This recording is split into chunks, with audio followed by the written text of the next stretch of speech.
Magandang araw po. Narito na po ang magiging lagay ng panahon ngayong hapon ng Linggo, February 16, 2025.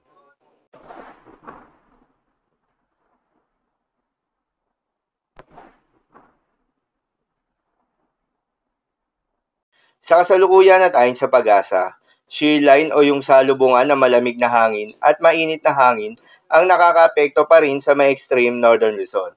Dahil dito ay asahan pa rin yung maulap na kalangitan na may kalat-kalat na mga pagulan at isolated thunderstorms.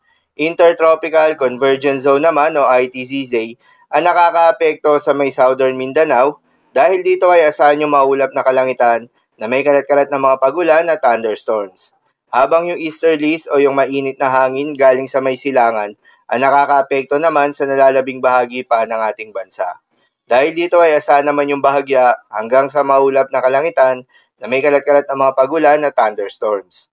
Magandang balita naman dahil ayon sa pag-asa ay wala pa rin tayong binabantayan na low pressure area o bagyo sa loob o malapit sa Philippine Area of Responsibility na maring makaapekto sa ating bansa.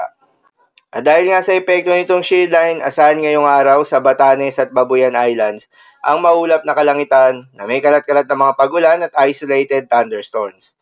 Posible ang mga pagbaha o pagguho ng lupa dahil sa katamtaman hanggang sa kung minsan ay malakas na pagulan. Habang sa mainland Cagayan, Isabela, Aurora at Quezon, ay asahan naman yung maulap na kalangitan na may kalat-kalat na mga pagulan at thunderstorms na dulot ng easterlies. Posible rin ang mga pagbaha o pagguho ng lupa dahil sa katamtaman hanggang sa kung minsan ay malakas na pagulan. Habang sa Davao Region, Zamboanga Peninsula, Barm, Sultan Kudarat, South Cotabato at Sarangani ay asahan naman yung maulap na kalangitan na may kalat-kalat na mga pagulan at thunderstorms na dulot ng Intertropical Convergence Zone. Posible rin ang mga pagbaha o pagguho ng lupa dahil sa katamtaman hanggang sa kung minsan ay malakas na pagulan. Habang sa Metro Manila at nalalabing bahagi pa ng ating bansa, ay asahan naman yung bahagyang maulap hanggang sa maulap na kalangitan na may kalat-kalat na mga pagulan o thunderstorms na dulot ng easterlies. Posible rin ang mga pagbaha o pagguho ng lupa during severe thunderstorms. Sa mga apektadong lugar, ingat sa mga posibleng banta ng pagbaha at pagguho ng lupa, lalong-lalo na sa mga lugar na inuulan na noong mga nakaraang araw pa. At para naman sa magiging lagay ng mga dagat baybayin, ayon sa pag-asa ay wala na tayong nakataas na gale warning sa anumang seaboards ng ating bansa.